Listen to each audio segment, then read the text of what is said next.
Good afternoon. It's Monday, the 14th of November 2022, just after 1 o'clock. Apologies for the slight delay. Welcome to UK Column News. Your hosts today, Mike Robinson and myself, Brian Gerrish. We're delighted to be joined by David Scott, bringing us Northern Exposure from north of the border. And we're also joined by Mark Anderson from the United States.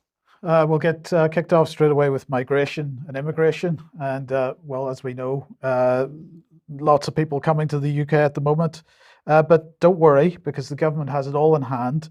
Numbers of officers in northern France are going to increase by 40% in the coming months as a result of UK funding, which is going to step up action, they say, to reduce illegal small boat crossings following the new UK-France agreement signed today. So here's Suella Braverman over in France today signing the new agreement.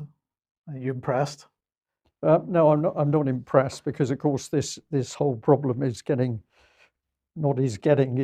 out of control, and these I don't think are sufficient steps to deal with it. No, indeed.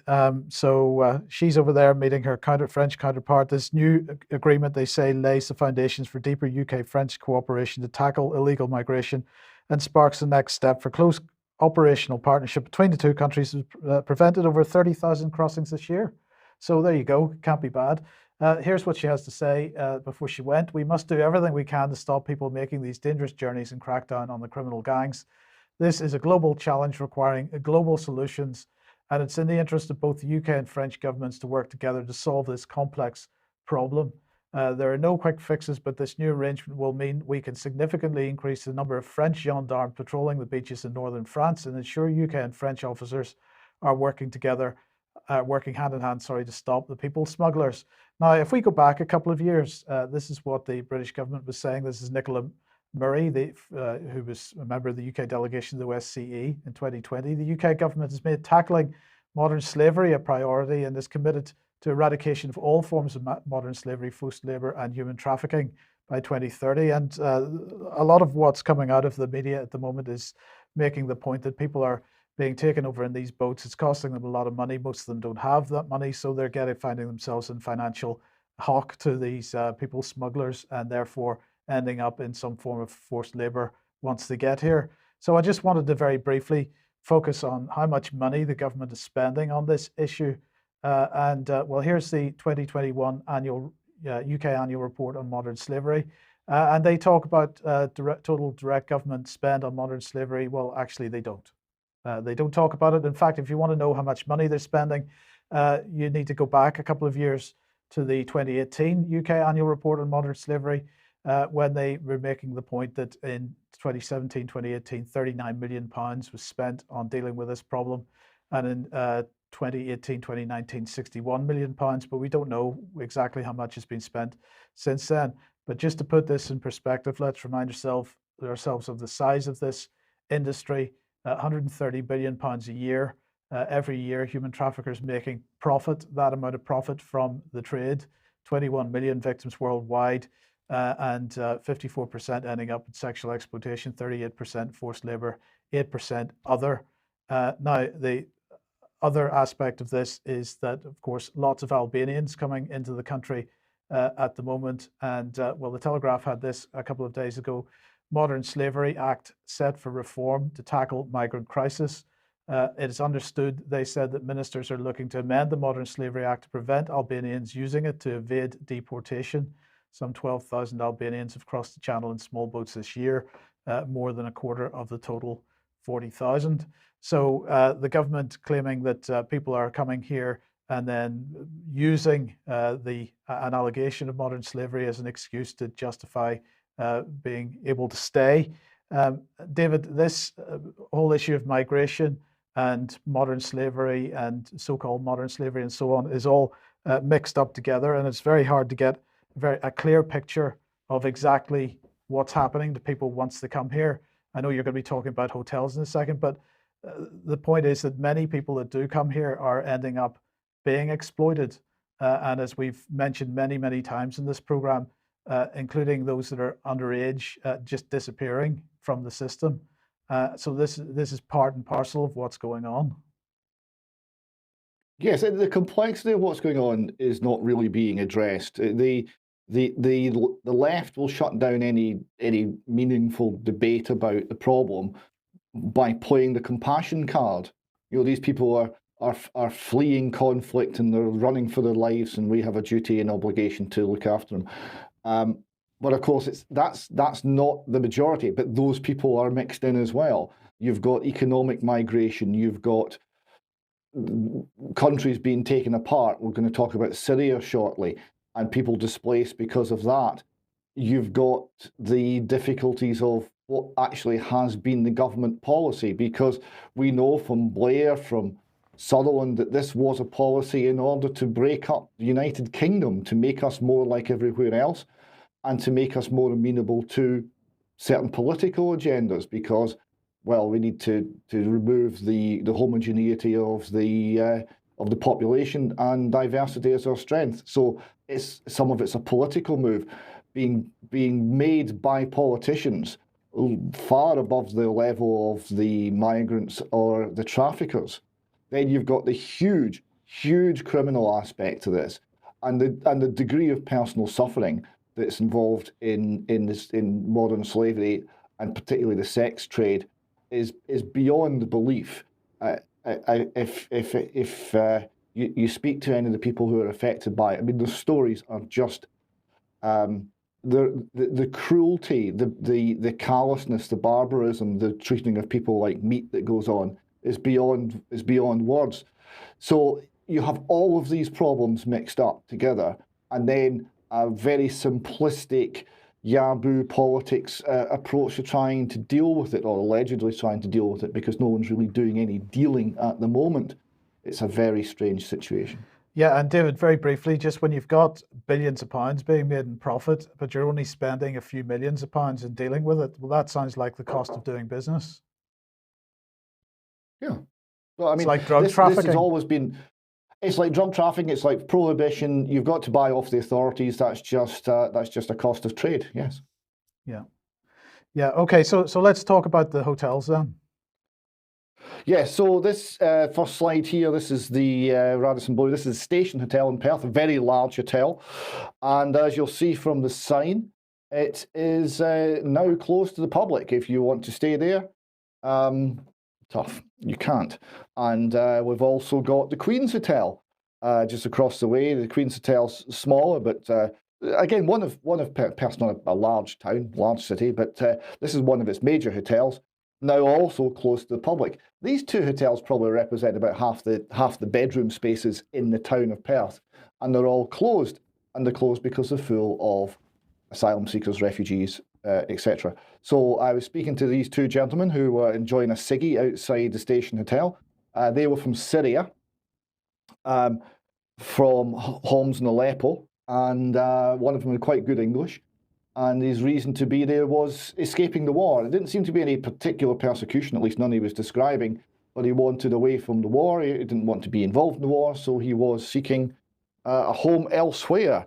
And finally, these two hotels, just to show you how close they are, they're both in this one shot. This is the view from Perth railway station. So you've got two very large hotels. The Station Hotel's huge. Now being wholly devoted to looking after, it's all men, at least the last time they were in Perth, it was all men. I think it is again. It's all young men in that sort of degree of concentration. The chances of having social problems are very high from that. There was none last time, as I understand it, but it's always a risk.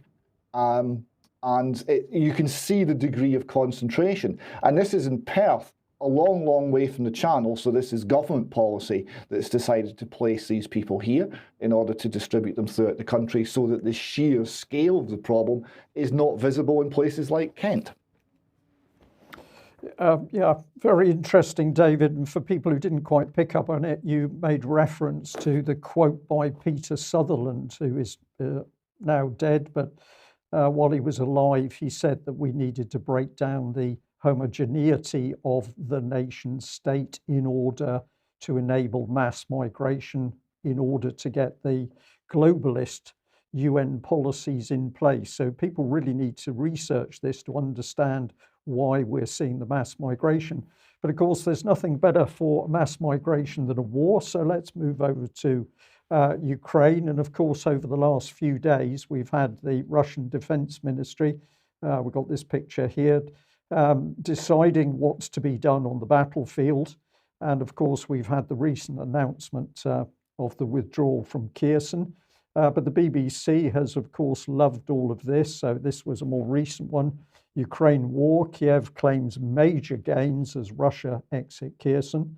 And David, you've got a map here, which of course is showing us how the battlefield has changed in the time that the war's been going on. And it does indicate some large areas where the Russians have pulled out, aside from the Kherson area.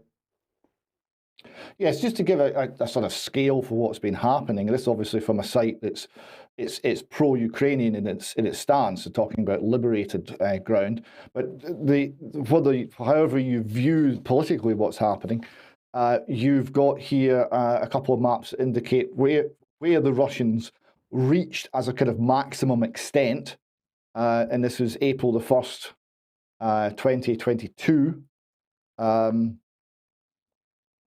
And now where they are in terms of November 11th, 2022. So in a relatively short time, there's been huge areas which have been regained by the Ukrainian government. The second map shows that very clearly. And this shows you just the scale of what's actually been happening, the scale of the movements, the scale of the land that's been changing hands. And the fact that the initial advances with the Russians have been in part reversed, and that there's a much more complex story about what's actually happening on the ground militarily than we're getting from either partisan set of reports. And to try and get some clarity about what's happening, as you've explained previously, Brian, we're relying on the blogosphere, we're relying on individual commentators, we're relying on people who are sifting the news very carefully, but doing so well removed from the mainstream media. The mainstream media is not providing any information about this that has genuine insight and gives a clear picture. Yeah, okay. Well, we're just hone in with one more map because this shows us the actual area on the west bank of the Dnieper where Russia has now given up the ground. So the ground in light purple there, Ukrainians are now taken over and the Kherson city is divided. So what can we expect? Well, of course, it didn't take the BBC long to show the smiling face of Zelensky, and he's apparently taken the opportunity to visit Kherson, which has been, according to the BBC, liberated by the Ukrainians. It's no longer a withdrawal, it was liberated. But Zelensky said some very interesting things, which are in the BBC report. Very simple, very short. Ukraine is ready for peace, peace for all our country. Now, I think I'm right in saying that this is the first time I've heard the word peace used by Zelensky really since the start of the conflict. He said on many occasions, we can't negotiate, we can't sit down and negotiate, but peace never really mentioned, but this time he's talking peace. And he was asked where Ukraine might advance next, to which he replied, not Moscow. We're not interested in the territories of another country. And another quote that I picked out of this report was this one. He'd like to thank NATO and other allies for their support in the war against Russia, adding that high mobility artillery rocket systems, HIMARS from the United States, had made a big difference for Kiev. So, David, I'm going to throw it back to you. This is quite remarkable because all of a sudden, immediately after the American elections, we've now got Zelensky using the peace word. There's been a change. There has indeed. And what were we reporting last week? We were reporting a Western official, French if memory serves, saying that if they could retake Kherson, that would be enough and they could negotiate peace at that point. So there does seem to be the suggestion here that some sort of deal may have been done. that retreating to the Dnieper is what has been required of the Russians, and they have done it. And I would also point out that they first evacuated the civilian population because Russian supporting civilians would not be safe under Ukrainian control. And I think that's a point that's worth reflecting on. So are we now going to see a peace deal? Logically, we should see one. We've had the battle going back and forth. We've had the Russians mobilize more troops. This has hugely reduced the amount of headway that the Ukrainians can make. The Russians themselves had reached a point of exhaustion before this. Logically, what you would normally expect at this point would be a negotiated settlement, a redrawing of the map, and the war being put behind us. Now, let's hope that's what happens. If it does not, I would suspect that there's political pressure being brought from elsewhere to keep the conflict going, because I can't see any purpose in it beyond this point. Okay, well, a few days ago, Mike had this really excellent picture of Ben Wallace and Jens Stoltenberg on the screen. And I find something deeply offensive about this picture because, of course, Ben Wallace is dressed up in combat gear, but he's squeaky clean. He is not going to go near the Ukrainian battlefield. And Jens Stoltenberg, the man who can make wars happen, is there busy grinning and smiling. They're both wearing a poppy. I'll put some dialogue in here. I'm going to suggest that Ben was saying, we did it, Jens. 9,000 Ukrainian dead in Kherson and 100,000 Ukrainian dead so far is a small price for us to pay to get Putin. And the response from Mr. Stoltenberg was those brave Ukrainian troops died a great death for our NATO-EU expansionist project, Ben, and their families should be proud. Let's not stop the war yet. And I think this is the key thing. If we want to know why this war isn't going to stop, it isn't going to stop until NATO and the EU have decided that they can't progress their regime change against Putin. But this is the reality nobody wants to talk about. I could have chosen a number of clips, but this is Ukrainian graves in the Kharkov area. And of course, this is the BBC's big secret, because this remarkable war, according to the BBC, has been fought without any Ukrainian casualties. But meanwhile, UK is still training Ukrainian troops. And fascinating to see that we've got Canada and Lithuania also working in UK to train those troops. What's going to happen to those Ukrainian troops? They're going to die on the battlefield. So, David, I hope you're right that this is a sensible time to stop the war. The average human being would think so, but whether it's in the minds of British, American, and European politicians, who knows? But aside from the dead, the other thing that the BBC doesn't want to talk about is what the Russians have been up to in Mariupol. And just show you a little clip here of, this is incredible, really. It is massive reconstruction by the Russians to repair damage to the city during the fighting. So it's clear that the Russians are not planning to leave that city anytime soon. And of course, compare what's happening here to what Ukraine is suffering as a result of the ongoing war. So it will be very interesting to see how this one pans out. Well, if that's what the Russians are doing in Mariupol, what's going on in the rest of Ukraine? Well, let's put this on. This is the Odessa Journal. Ministry of Economy signed a memorandum with the world's largest investment company. We might call them an investment company, but this is what it says. Ministry of Economy of Ukraine and BlackRock, the world's largest investment company, have signed a memorandum of understanding agreeing on a framework for consultative assistance in developing a special platform to attract private capital for the recovery and support of Ukraine's economy. In particular, the agreement signed on November 10th in Washington, D.C., provides that BlackRock's Financial Markets Advisory will consult the Ministry of Economy on creation of a roadmap for the implementation of an investment platform, which will primarily attract private capital. This includes the structure of the platform, its mandate, and governance.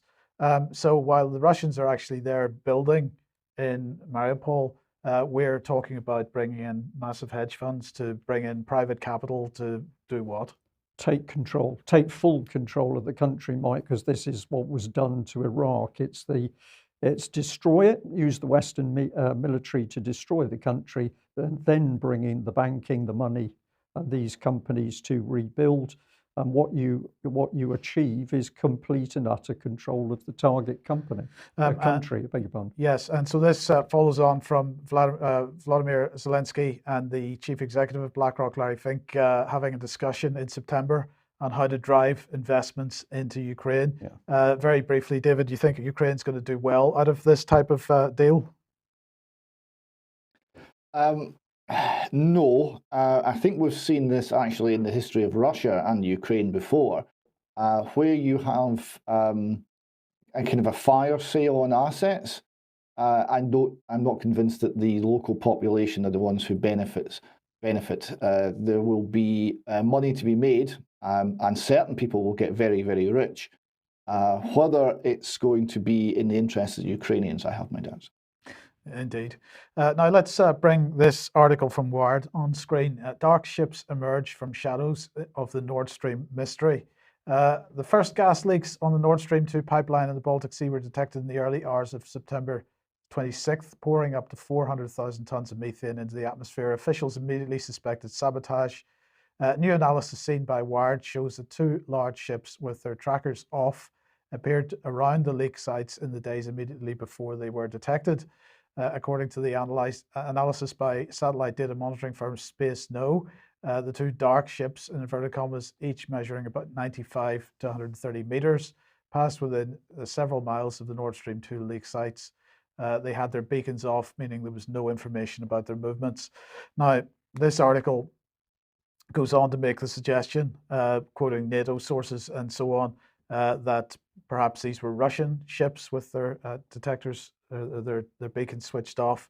We'll just remember, of course, that there's similar narrative going back several months when the claims that the Russians were actually faking the beacon signals from HMS Defender, if I'm right. Yeah, positions of two NATO ships were falsified near Russian Black Sea naval base. So I'm not quite sure exactly what the story that's being created here is, but you know, it could, Brian, just have been, in this case, it could have been just two ships with faulty equipment, or it could be something else. Well, it could be. I think the equipment is the automated information systems which ships run to show what their position, course and speed is, which other ships can pick up as a safety provision. Very unlikely that two ships have a failure, but also I think it's complete nonsense to say if it's two large ships that who those ships were, what they were doing, couldn't be established by other means. Ships don't just appear in a relatively small area and disappear. So I think there's a smokescreen here. The aim is that nobody shall know who owned those ships and what they were actually doing. Indeed. Now, let's have a quick look at Sergei Lavrov as he walked down the steps of his plane as he arrived at the G20 earlier on today. Well, apparently, Brian, according to the Indonesians, not long after this, he ended up in hospital. And as a result, the Western press went absolutely nuts, claiming all kinds of things, including major heart problems and so on. But unfortunately, the Western press had to walk back somewhat from their narrative. As we can see in Sky News here, Russian Foreign Minister Sergei Lavrov appears in video amid reports he was taken to hospital after arrival at G20. And they're saying the Russian Foreign Ministry dismissed claims he had been in hospital as fake news. In a Telegram post, Maria Zakharova said, "We can't believe our eyes. It turns out, or at least they're saying, he was hospitalized. This is, of course, the aerobatics of fakes. Well, wait, world exclusive." So Lavrov himself pushing out a video suggesting that it was completely fake news. The Daily Mail afterwards trying to maintain some kind of credibility by saying, but he didn't deny that he was in hospital. It sounds like he paid a visit to a doctor. They're not saying why, but it clearly was not the significant event that the mainstream press attempted to paint it as. Yeah, so more false, misleading information from mainstream media. Yes. Okay, if you like what the UK Column does, and you'd like to support us, please head over to community.ukcolumn.org. There are options to help us there, and that would be very, very much appreciated. But please do pick something up if you can at the UK Column shop. Beanie hats are now available. And essential, Mike. Absolutely. It's going to be a cold winter. Suggest everybody gets as many of those as possible. But please do share material you find on the various platforms.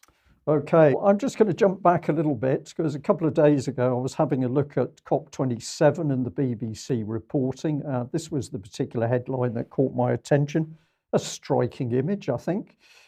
Ukraine is a reason to act fast on climate change, according to Rishi Sunak. So yes, that war is damaging the world. He said here that climate and energy security go hand in hand. And of course, leaders from 120 countries were meeting at Sharm el-Sheikh, Egypt, to discuss the next steps in curbing climate change. So the BBC drawing people in pretty quickly. And I just picked out some of the comments. So Sunak went on, said, to say that we can bequeath our children a greener planet and a more prosperous future. There really is room for hope. We're on a highway to climate hell with our foot on the accelerator. That was the UN General Secretary. His start warning was apparently echoed by US Vice President environmentalist Al Gore, who said nations must stop subsidizing the culture of death of fossil fuels. Macron urged leaders to deliver climate justice. Former UK Prime Minister Boris Johnson, who just happened to be in Egypt at the time, said countries should not go weak and wobbly on climate action. And the German Chancellor Olaf Scholz said switching to renewable energy was a security policy imperative, while Italy's new Prime Minister said a country remains strongly committed to its climate goals. So that was all pretty typical BBC reporting, but suddenly readers were faced with an image of this charming young lady.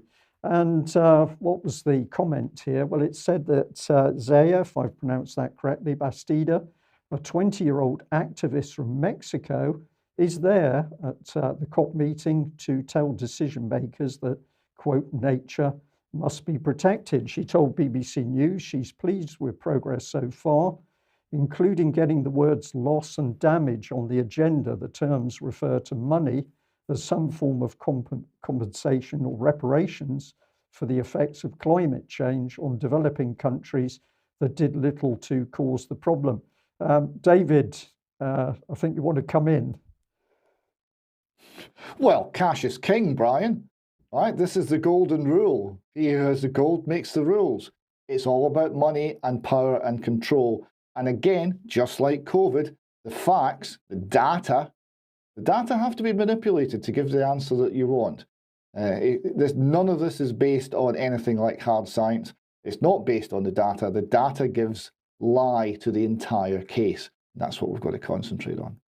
That's what we've got to concentrate, but the BBC would prefer you concentrated on the 20-year-old young lovely. So we've covered Miss Bastida.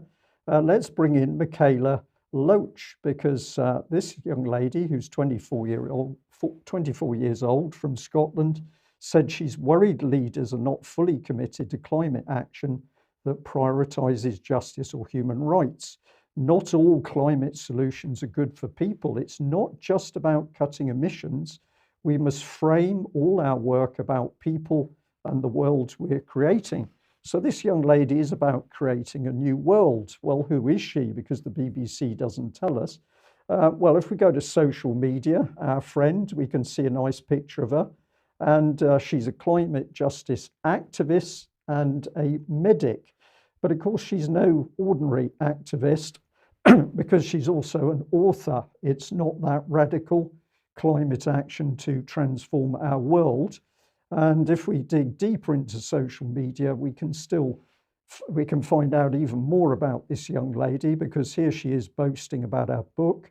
But to really understand the quality of the people that the BBC is pushing forward to save the planet and excuse me, and make sure that other people understand what the agenda is about, they're using ladies of the quality of Miss Loach. So let's have a look at this video as she describes her book. This is the most exciting news that I've ever had to share. I'm writing a book.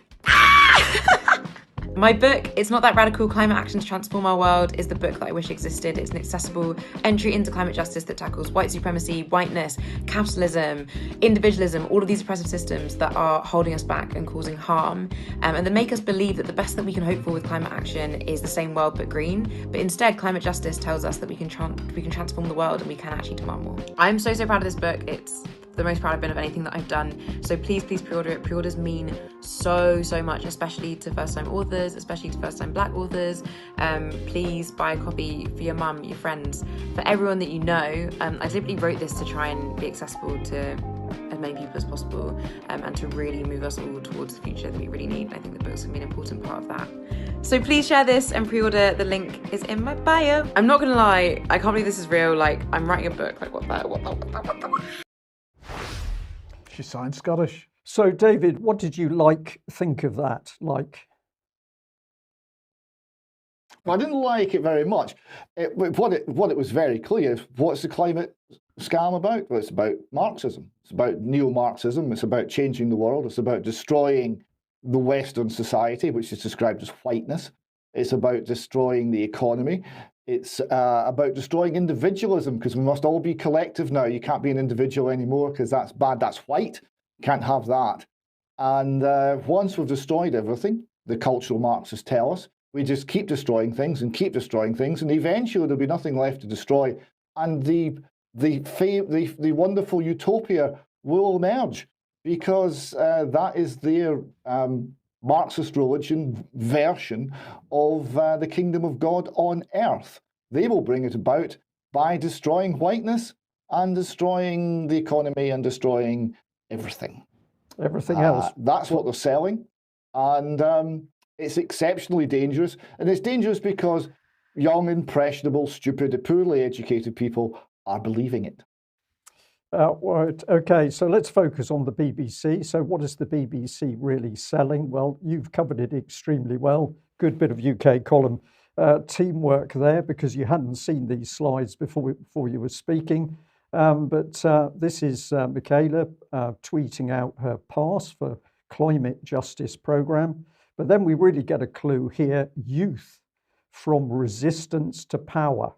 So the BBC drifting in a completely different agenda, deceiving the public as to what's really going on here.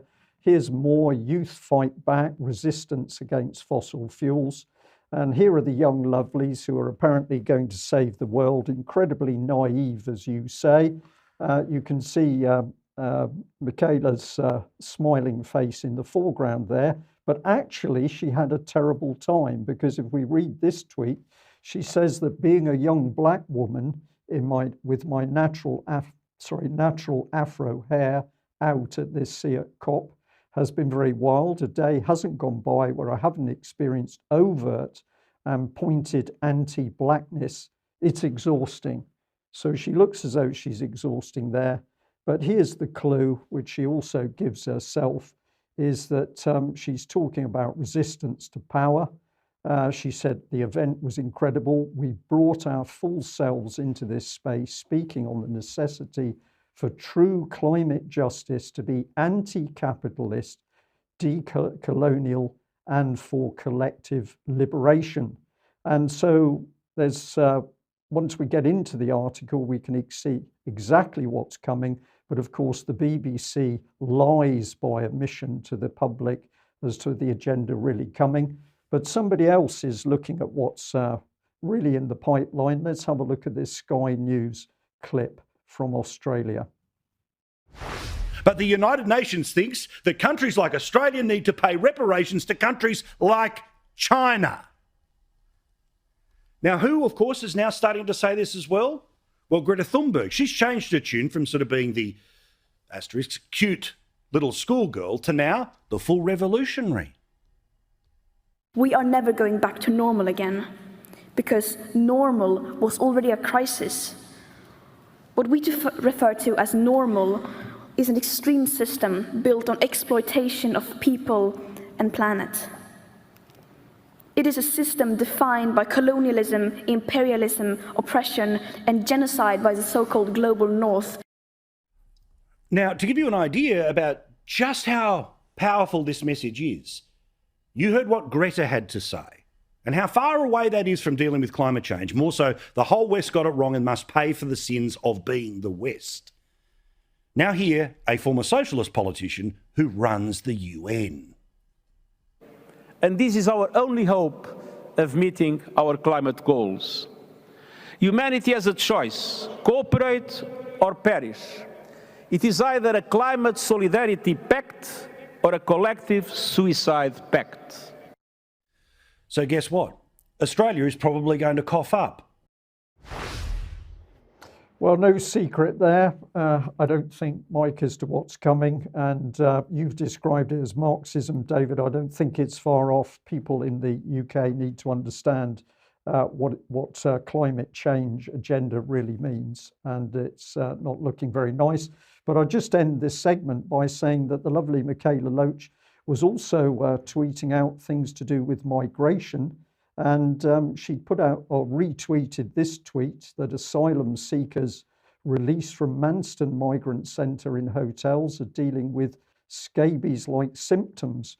And apparently this is the most important thing in UK at the moment, dealing with migrant scabies.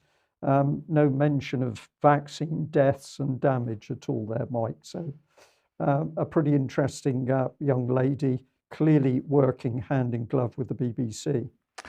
Right, well, Rishi Sunak, of course, has headed over to the G20 now. He flew in this morning in his RAF-coloured Airbus. And, well, this is what he published just before he went in the Telegraph: 5 ways to prise open Vladimir's grip on the world economy, because he has a plan, David, for the global economy, and you're going to be extremely excited about it when I tell you all about it. So here's what he wrote in this article in the Telegraph.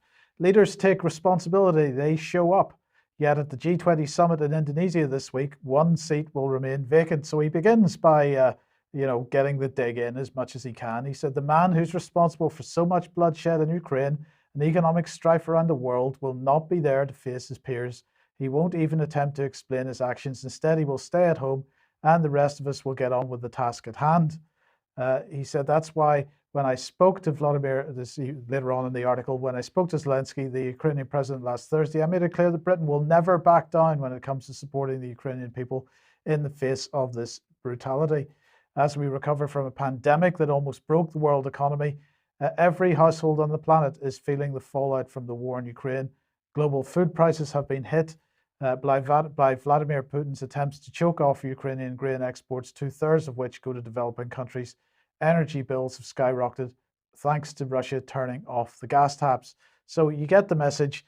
None of this economic woe was anything to do with Western decisions over COVID policy and lockdown and shutting down the economy and so on. And it's got nothing whatever to do with sanctions on Russia and the blowback from that on our own economies.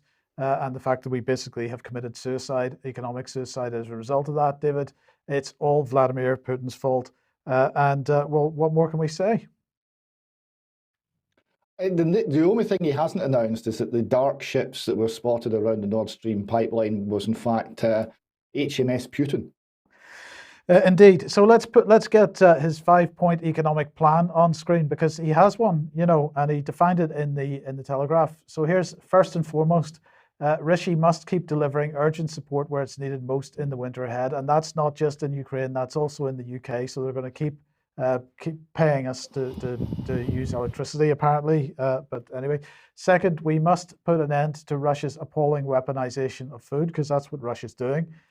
Third, we must take urgent action to protect our economic security and bolster our resilience against malign actors.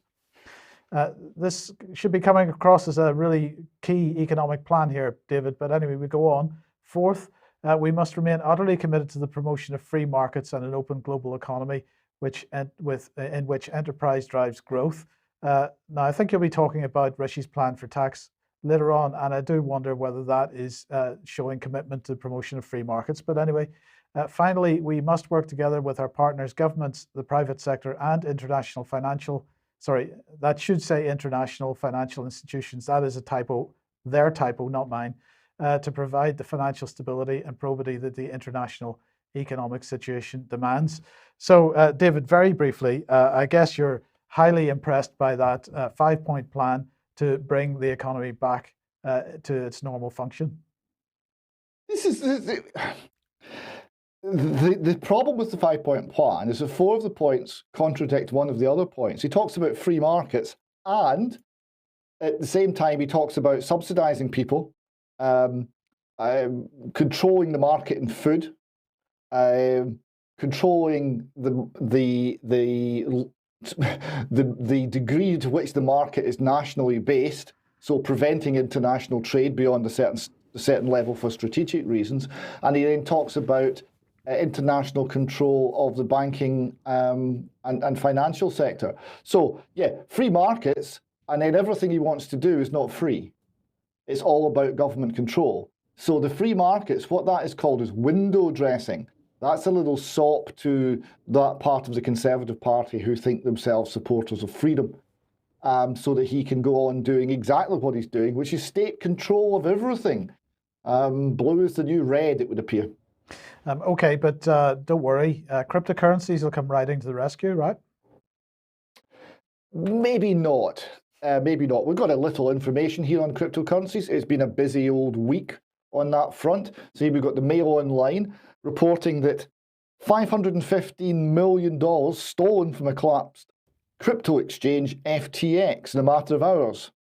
But is it hackers or an inside job, they ask? New CEO locks down the remaining funds in secure storage as FBI is called in and amateur sleuths trying to track down the thieves. Now, this is all about this FTX crypto exchange, which was founded by Sam Bankman-Fried, or SBM, as he's more generally known. Now, the Effective Altruism Forum, and he's very altruistic as Sam, has got some information on him. They report he's an American trader, entrepreneur, philanthropist, founder of FTX, a cryptocurrency derivatives exchange valued at $32 billion, and of Alameda Research, a quantitative trading firm that's also collapsed. So Friedman was born in Stanford, California, and his parents were both consequentialists. Look it up, you don't want to be one of them. And he and his brothers became take no prisoners utilitarians. And by take no prisoners, that's exactly what they mean, bayoneting people on the battlefield if it's for the greater good. That's what utilitarianism means. And it goes on to describe his philanthropic work. He was the Bentham of crypto. He gave half his salary to charity and animal causes. In 2020, he donated $5.2 million to support Joseph Biden, becoming one of the president's top donors. And he's also been involved in supporting action on poverty, climate change, AI safety, biosecurity, pandemic preparedness. Oh, it's all the themes. He's apparently given away between $50 and $100 million, and has stated that he intends to donate his vast fortune to causes eventually. Alameda Research originally required that all its employees donate at least 50% of their salaries to effective charities, although the policy has since been revised in order to attract more talent. It's a very complex business, but we've got a little clip here from Nobody Special Finance, an excellent YouTube site. Please check it out. They summarise the situation in 99 seconds, which is very good for UK column deadlines. This is Sam Bankman-Fried. People call him SBF. He's the founder of FTX. He also controlled a crypto hedge fund called Alameda Research, but that's all gone now. He wants you to think he's this sweet guy. He even brought in a famous YouTuber who called him the most generous man in the world. Yep, that happened. Truth is, Sam Bankman-Fried is a liar and a crook. His personal crypto, FTX token, was basically a Ponzi scheme hidden below layers of Moonbro jargon. He even went on Bloomberg's podcast and bragged about it. Yep, that happened. He used his Ponzi token as collateral to borrow billions of real dollars that he couldn't pay back. He then used those real dollars to build an empire out of dying companies like Voyager and BlockFi. This led Jim Cramer to call him the new JP Morgan. That's weird. It's not like Jim Cramer to promote a billionaire con artist. SBF sold people cryptos like Bitcoin, or so they thought. What they really bought from SBF was an IOU. But as long as everyone didn't cash in their IOU at the same time, the scheme worked. Until it didn't. This other a-hole who hates SBF came along and engineered a bank run with some passive-aggressive tweets. It worked. SBF didn't have enough money to repay everyone at once, and now his customers have lost everything. He'll be happy to know that this is exactly how every bank in the world operates. So where did all the money go? He misappropriated $4 billion trying to save his failing hedge fund. Whoops, that's a felony. He spent $21 million on Super Bowl commercials, $5 million for the big guy, $40 million in campaign donations. I wonder what he wanted in return. And everyone who's pointing at this story and saying, this is exactly why we need to regulate crypto. Remember that SBF stole billions. That's already a crime. And he spent a lot of it on bribing politicians. Also a crime, in order to create a crypto monopoly for himself. Government regulations don't protect the customers. They protect the crooks. That's exactly what SBF was trying to do. So there we go. Government regulations don't protect you, they protect the crooks. That is so true. But it gets worse. We've actually got a link to the Ukraine crisis. So here we've got a tweet. FTX CEO Sam Bankman-Fried bankrolled the Democratic Party's midterms war chest to the sum of $40 million using funds from his now bankrupt crypto exchange. Meanwhile, blameless customers have lost billions in savings. This is a scandal that everyone should be talking about. So he's funding Biden's reasonably successful recent election campaign to a huge extent. And just before we get to the Ukraine connection here, huge organizations have lost vast amounts. It's a hedge fund. Galloy Capital says half of its capital is stuck in the FTX exchange. $100 million. Who does that? Who puts $100 million into this crypto stuff? Anyway, they did. They thought that was a really smart move. The Ukraine link here, Ukraine partners with FTX, reports Yahoo Finance from March this year, to launch a new crypto donation website. So Aid for Ukraine donation website, and the background illustration here of weapons and body armor is the illustration that Yahoo Finance selected. Aid for Ukraine crypto donation website was run by FTX. So there was a huge tie-in with money going to the Ukraine and money going into FTX, and then that funded the Democratic Party, who was, of course, funding the Ukraine war. It all seems very circular. We'll just finish this section with a small summary from veteran investors Warren Buffett and Charlie Munger discussing exactly the value of cryptocurrency investments. There's nothing being produced in the way of value from the asset. That you also have the problem that it draws in a lot of charlatans and that sort of thing who are trying to create various sorts of exchanges or whatever it may be. It's something where people who are of less than stellar character see an opportunity to clip people who are trying to get rich because their neighbor's getting rich buying this stuff that neither one of them understands. It will come to a bad ending. Charlie? Well, I like cryptocurrencies a lot less than you do. And so, to me, it's just dementia. And I think that people who are professional traders that go into trading cryptocurrencies, it's just disgusting. It's like somebody else is trading turds and you decide I can't be left out.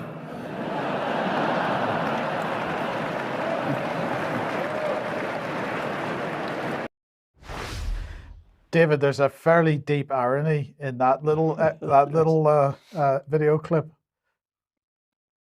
Well, yes. There's a lot of turds to go around, but there we go. But they did at least call, the exchanges and dubious characters. They did at least call that one correctly. But Jeremy Hunt must have the answer then. Jeremy Hunt, yes. So what's the policy? Well, we're going to have to pay more tax. We're going to cut $35 billion off of government expenditure, and we're going to raise $20 billion more in tax. And that's the plan. So I would point out that the government isn't in charge of how much tax it raises. They can change the rates. They can't necessarily bring in more tax. The Scottish government proved that recently by putting up the tax rates in Scotland to soak the rich and bringing in very substantially less money than they would have had they not done anything. So whether he can bring in $20 billion pounds more in tax is highly doubtful, and whether he can cut 35 billion in spending is politically doubtful, because they're not actually tackling the core problem, which is we've got a government we can't afford, and whether the total 55 billion is anywhere near enough is also very doubtful. So there seems to be a lot of doubt, but it's okay because Rishi has his priorities straight. You see, we'll deliver the public finances that the markets expect. So here's what we'll do. He says we're going to deliver on the expectations of international markets, making sure that our fiscal position has a more sustainable trajectory. That's what we'll do, he said in the autumn statement. So the expectations of markets, I'm not quite sure how he's defining that, but I suppose runs on the pound and things is a sign. The expectations of international markets, be they right or be they wrong, is now what we are running the country to satisfy, not the long-term best interests of the people of Great Britain. That would be naive and foolish, apparently. And on the subject of naive and foolish, I want to just briefly talk about Argentina, because this is where we're going, right? Give us a year, we'll start talking about, maybe two, we'll start talking about price controls. Argentina are already there. The United States Department of Commerce here reporting Argentina's extension of consumer goods price controls. They are going to put price controls over 100 national and international companies for 1,321 products. And those price controls are going to be extended until January 2023 with planned quarterly revisions. The first quarter ending in 2022. The agreement limits manufacturers to price increases of 2% on average. So we've got 10% on Argentina's 40, 50, whatever percent inflation, but we're going to put price controls and we're going to limit producers to only 2% increases. This will, of course, cause shortages and empty shelves, and that's what price controls always do. Financial Times also covering it. Argentina unveils price controls to tame inflation. So the inflation's monetary. They can't give up their monetary tools for bribing people and running the country into the ground. So they're going to have price controls. They're going to control the highest level of inflation after prices rose 4.7% in March, much more than expected, despite widespread criticisms that price controls implemented by previous populist administrations have failed, as they always will. The centre-right leader, so it doesn't actually matter left-right, it doesn't actually matter these days, is struggling to rebalance the economy after a currency crisis. Well, we've had that, so we're heading in this direction. That saw the peso lose half its value, fueling inflation, deepening the recession, and forcing Argentina to seek a $56 billion bailout from the IMF. Quote, these are measures that we have taken to provide relief. So this is the same thing that Rishi and Jeremy Hunt are talking about. We're going to act to provide relief this winter. It's just more severe than Argentina. It's the same idea. The government's going to provide relief. Said Mr. Macri as he talked to a low-income family in Buenos Aires. We are not using shortcuts or magical solutions, but in the short run it will be tough. They are using shortcuts and magical solutions because price controls never work. But anyway, that's the story. Officials said that price controls will apply to 60 essential products, including food, and last for 6 months. They differ from previous experiments as prices have been agreed with producers. Oh, well, that'll work then.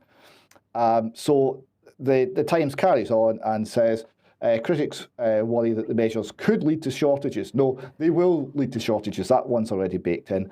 Along with price controls, government announced that it no longer planned to implement further increases in tariffs and public utilities, including gas, electricity, and transport, which have been a major driver of inflation. Instead, the state will absorb the extra costs. With what? There is nothing to absorb it. The state doesn't have any money. It's only what it can steal from its people, and it can't steal enough. We have got governments we can't afford. Argentina, Britain, Ukraine, Russia, they're all governments we can't afford, and it's getting worse.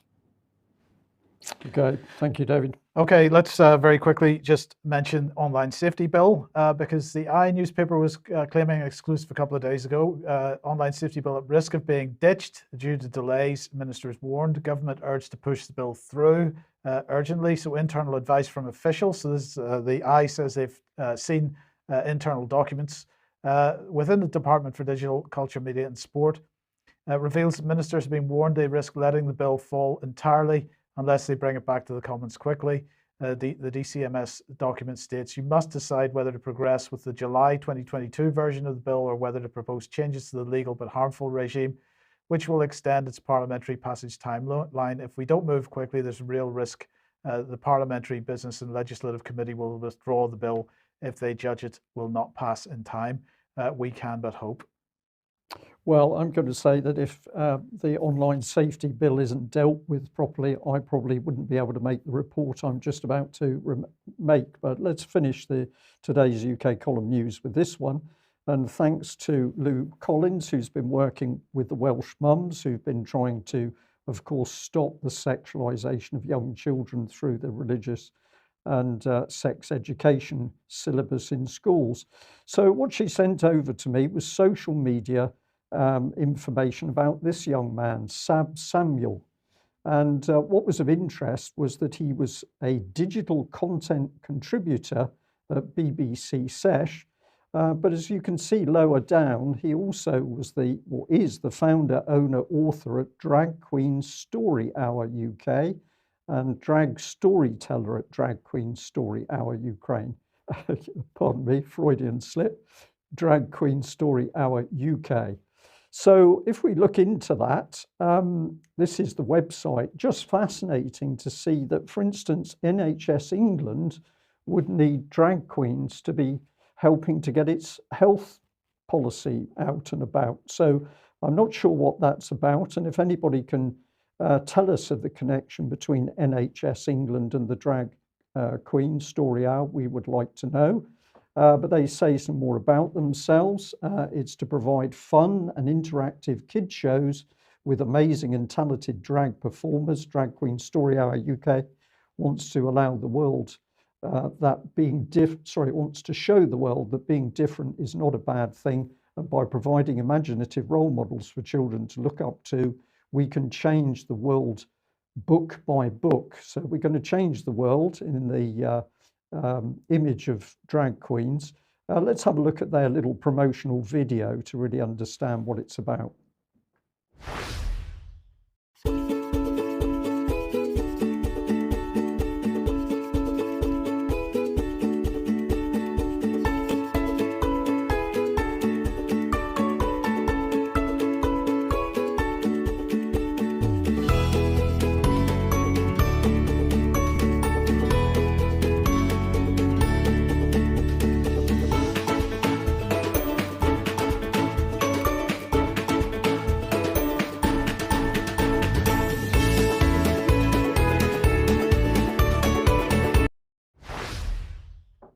So there we are, interesting stuff. And if you didn't know what BBC Sesh is, I think you need to have a look at that. It's Get Involved with BBC Sesh.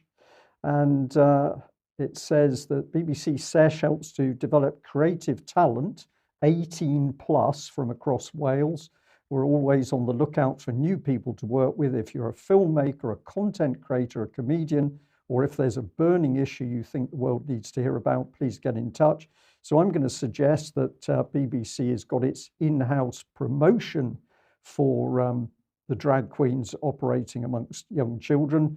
Many parents would say that's not healthy. But thank you to the UK column viewer that sent me this link to a gentleman called Christopher Rufo, who's written a really good analytical piece called The Real Story Behind Drag Queen Story Hour. There's a lot of detail in this, but he just starts off by saying that families with children find themselves caught in the middle. And the line that's being given is kids are able to see people who defy rigid gender restrictions and imagine a world where everyone can be their authentic selves. But of course, many parents are critical but reluctant to say it publicly.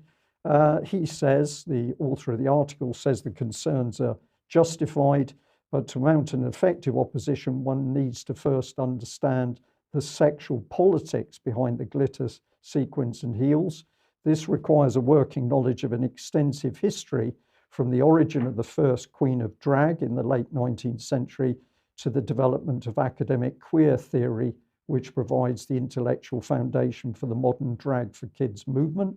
And it goes on to talk about the movement being born in the sex dungeons of San Francisco and incubated in the academy. It's now being transmitted with official state support in a number of public libraries and schools across the United States.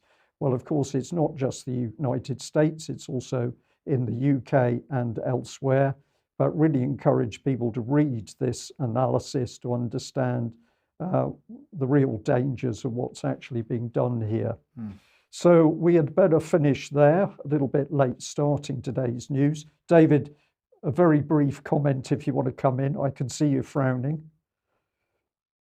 Well, the comment there that you have to understand the background to the drag queen story is absolutely right. The critical theory, which is another form of cultural Marxism, the critical theory, the queer theory underpinnings of it is what it's about, and this is about destroying the family. It's about destroying the very basis of society in order to recreate it as the cultural Marxists would wish. It's not to do with being kind and understanding towards people who are different. That's simply the smokescreen under which it operates. You have to understand the real agenda. Once you understand the real agenda, you can call it out. You can challenge it based on what it's really doing, and that because we're dealing with an opposition here which is based on lies, it's based on deception, it's based on concealment. That works, calling it out with the truth, calling it out with a proper understanding, and a good and detailed reading of their own literature, which explains in detail what they're trying to achieve, including such things as breaking down children and destroying the relationship with their own families by sexualizing them at a young age. Once you understand that that's the agenda, it can be fought. Okay, we'll end there. David, thank you very much. Mark, thank you very much. Thank you for joining us, and a big thank you to all our viewers and listeners. I would just add that if you're able to buy a friend or family member a UK Column subscription, that would be really excellent for us, and of course would help us not just keep going but to expand. We'll end there. Thank you for joining us, and we'll be back in a few minutes for some extra if we can. We've got a few technical problems today, but we'll see if we can sort them out, and otherwise 1 p.m. Wednesday. Yeah, stay posted. Thanks for joining us. Bye-bye.